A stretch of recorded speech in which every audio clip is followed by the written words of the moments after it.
Let's talk about the moments that catch us off guard, the ones that tighten our chest and make us feel small before we even understand what happened.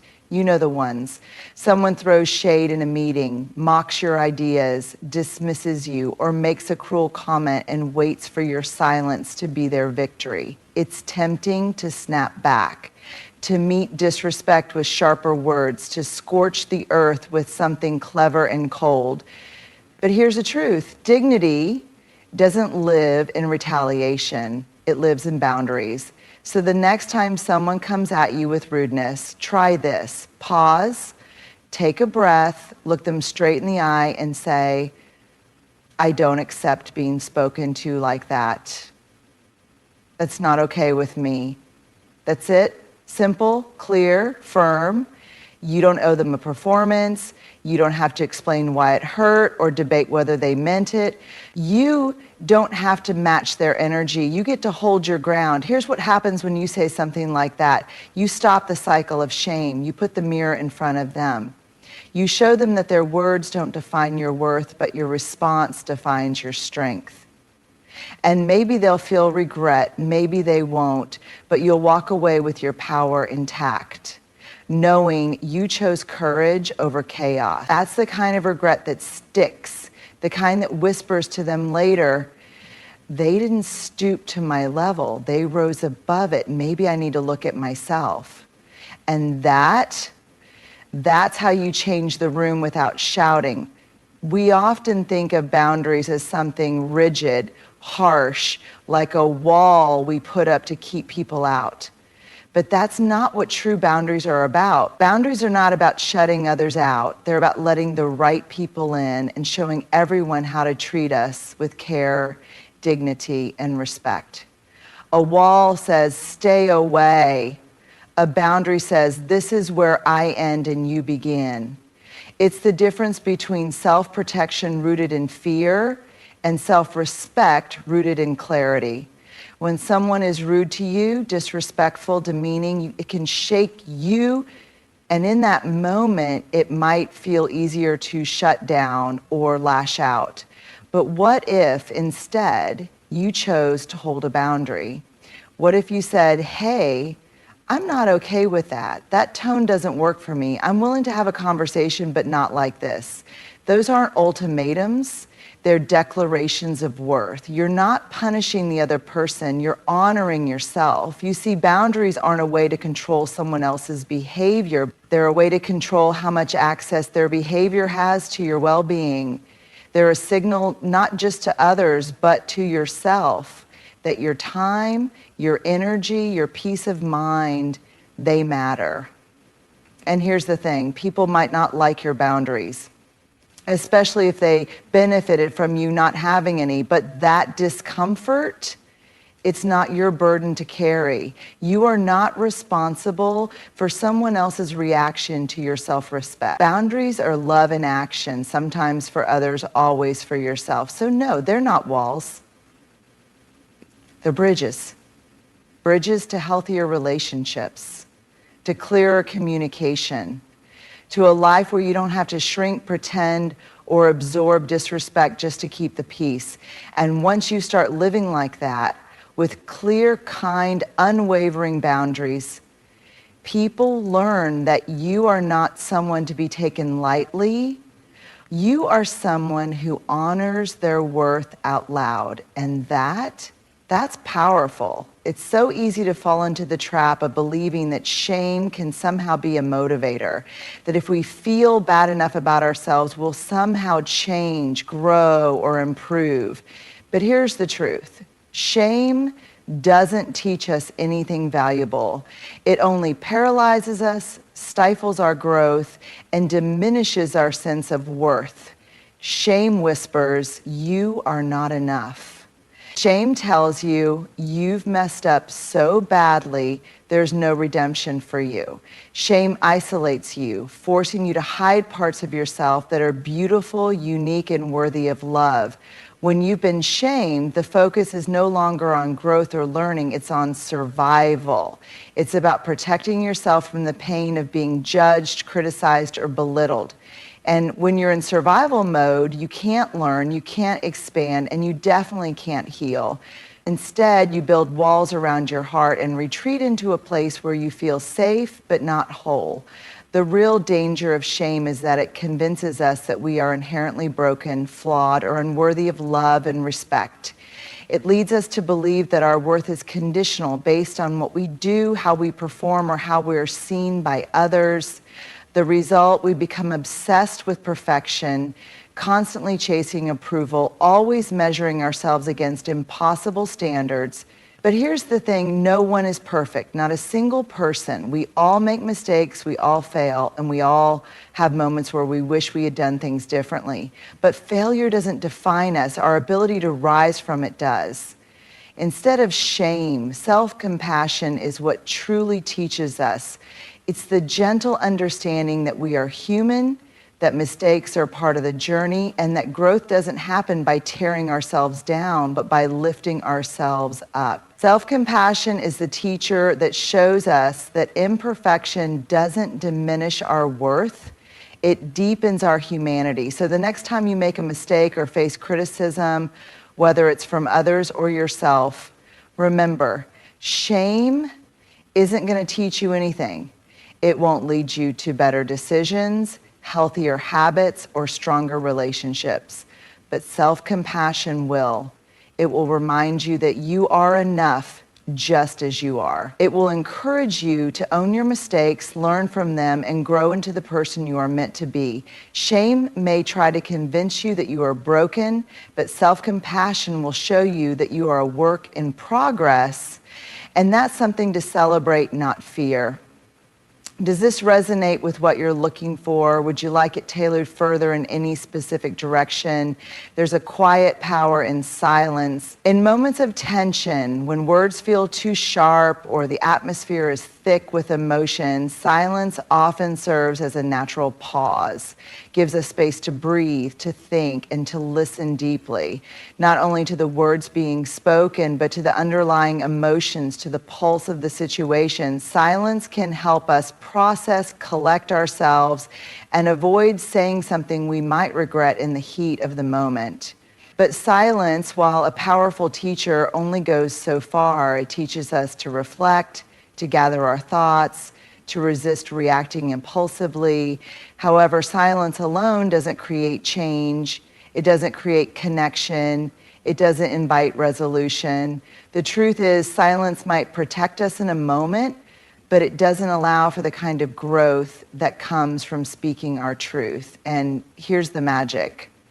Truth, spoken with compassion, can transform not only the situation, but also the people involved. When we speak our truth authentically, clearly, and with empathy, it breaks down walls, it opens hearts, it softens defenses. Truth doesn't have to be harsh to be powerful. In fact, when we speak from a place of compassion, our words have the ability to heal rather than harm. Compassion allows us to hold space for another person's vulnerability while still honoring our own. It creates an environment where truth can be received, not with defensiveness, but with understanding. When truth is spoken with compassion, it does something profound. It invites others into the conversation. It says, I see you, I respect you, and while this may be difficult to hear, I believe you deserve the honesty that will help both of us move forward. Compassion in truth-telling doesn't intend to wound or punish. It seeks to build, to connect, to move through conflict with integrity. It acknowledges the shared humanity in both parties and calls for accountability in a way that leaves room for growth. Think about times when you've heard difficult truths from someone who spoke them with kindness. Maybe it was a loved one who helped you see your blind spots, or a colleague who gently pointed out an area for improvement. Their words might have been hard to hear, but because they were delivered with empathy, you felt respected, even as you absorbed the discomfort. That is the transformative power of compassionate truth. On the other hand, when truth is delivered without compassion, when it's harsh, judgmental, or devoid of understanding, it doesn't build anything. It creates barriers. It causes defensiveness. It leads to resentment. It might be honest, but it's not constructive. It doesn't invite dialogue. It shuts it down. And that's where silence becomes a more potent teacher, because in those moments, saying nothing is often the kinder choice. But when we speak with the intention to uplift, to clarify, and to bridge understanding, truth becomes a tool for deep connection. It allows us to move through discomfort with grace. It's transformative because it calls us to be vulnerable, to speak up with the courage of our convictions, and to do so in a way that invites healing instead of harm. Ultimately, silence is important when we need to reflect or when our words would only add to the tension.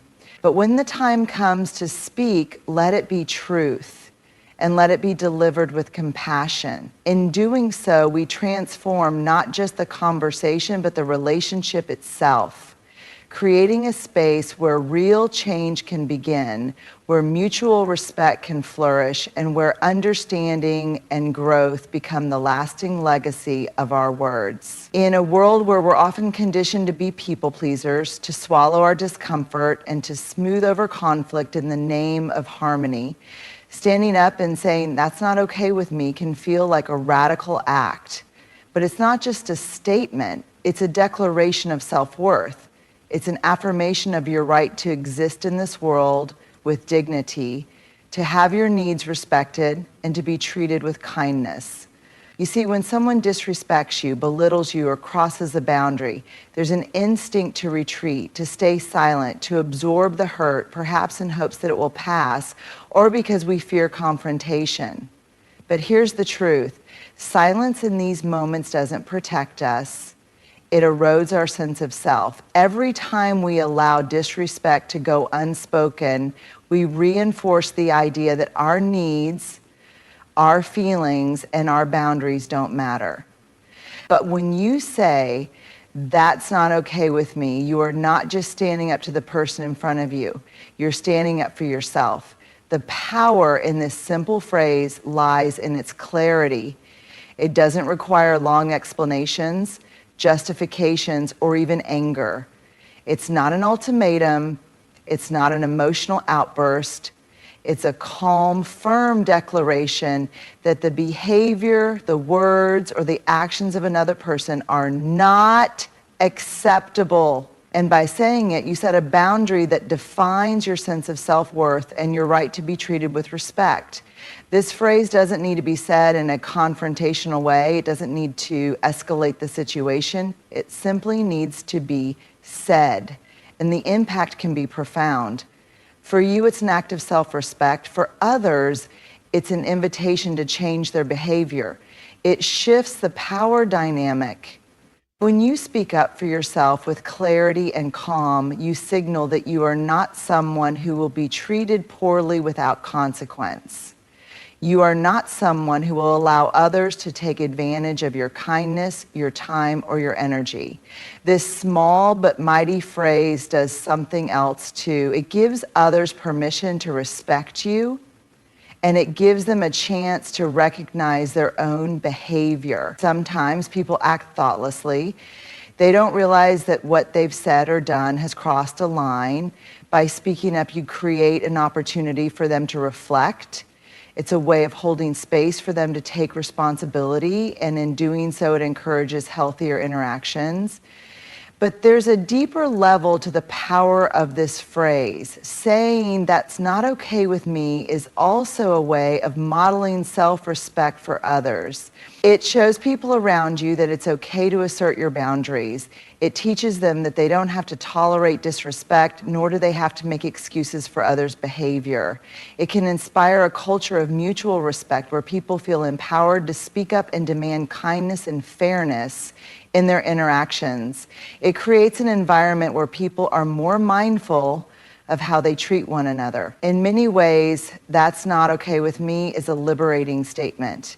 It frees you from the burden of accepting mistreatment, It frees you from the toxic notion that to be kind means to allow others to walk all over you.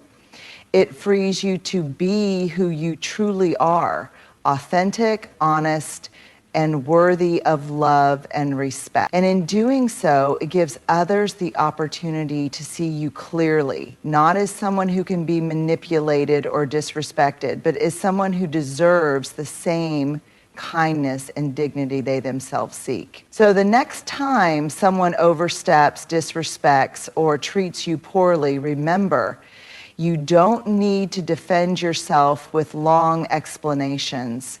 You don't need to apologize for asserting your worth. You simply need to say with kindness but firm resolve, "That's not okay with me." And in doing so, you'll have taken one of the most powerful steps in protecting your emotional well-being and standing tall in your truth. We all go through tough times, those moments where everything feels out of balance, when challenges seem overwhelming, and when life hands us difficulties that test our patience, our resolve, and sometimes even our belief in ourselves. And in those moments, it's easy to feel like life is working against us. It's easy to fall into the trap of seeing ourselves as victims, as people who are constantly being dealt a bad hand. But what if I told you that every single hard moment, every challenge, every struggle holds a deeper truth, one that we often miss in the chaos of the situation? Every hard moment is a mirror. Think about it. When something difficult happens, our initial response is often emotional. We react sometimes defensively, sometimes with anger or frustration or even fear. These emotions are normal. They are part of being human. But what if in those intense moments, we took a step back and saw the situation for what it truly is, an opportunity for self-reflection, a chance to look deeper at ourselves and ask questions like, how am I showing up in this moment? What is this situation trying to teach me? Where is my own responsibility in this? Hard moments hold a mirror up to our beliefs, our habits, and the ways we handle adversity. They show us who we are when we are pushed to the edge. Do we rise with grace or do we crumble under pressure? Do we meet the situation with openness and curiosity, or do we retreat in fear and defensiveness?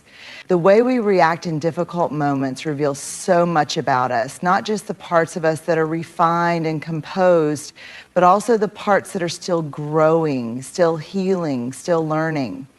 When we are faced with hardship, it can highlight our insecurities, our doubts, and the areas of ourselves we may not have fully accepted. For instance, a difficult conversation with a colleague might show us how easily we are triggered by criticism, revealing our need for validation. A personal setback, like a failure at work or a relationship challenge, might highlight our fear of rejection or our tendency to place unrealistic expectations on ourselves.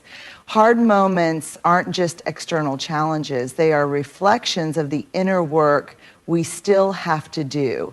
But here's the empowering part. Because these hard moments act as mirrors, they offer us a chance to change. When we are able to look at ourselves in the reflection of a challenging experience, we can choose to respond with awareness and growth rather than reacting from a place of fear, shame, or defensiveness.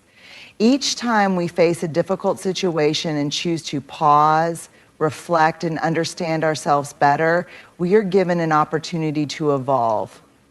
We learn to choose our responses, to break free from old patterns, and to cultivate a deeper sense of self-awareness and emotional intelligence. Think about the people you admire, those who have faced hardships with resilience, wisdom, and grace.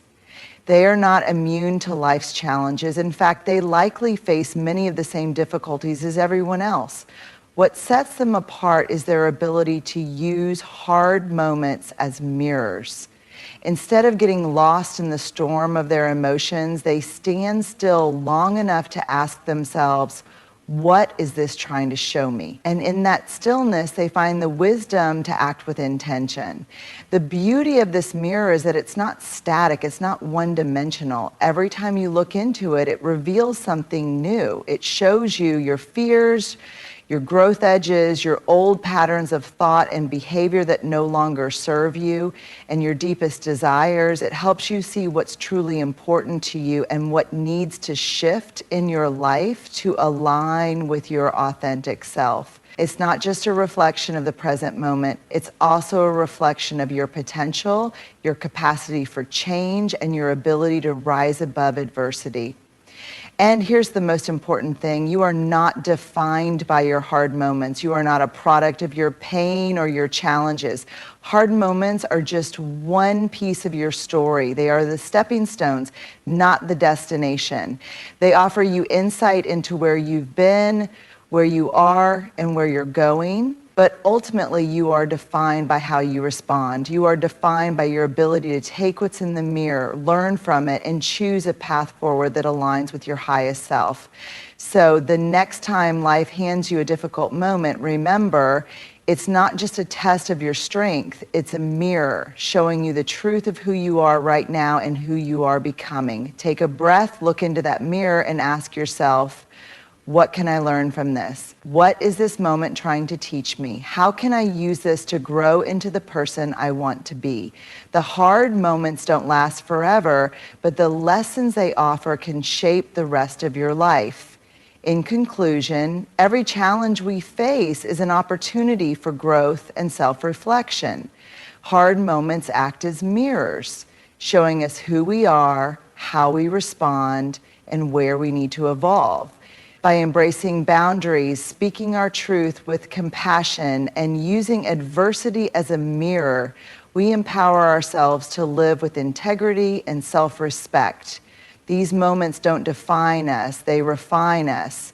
And through them, we have the power to shape a stronger, more authentic version of ourselves.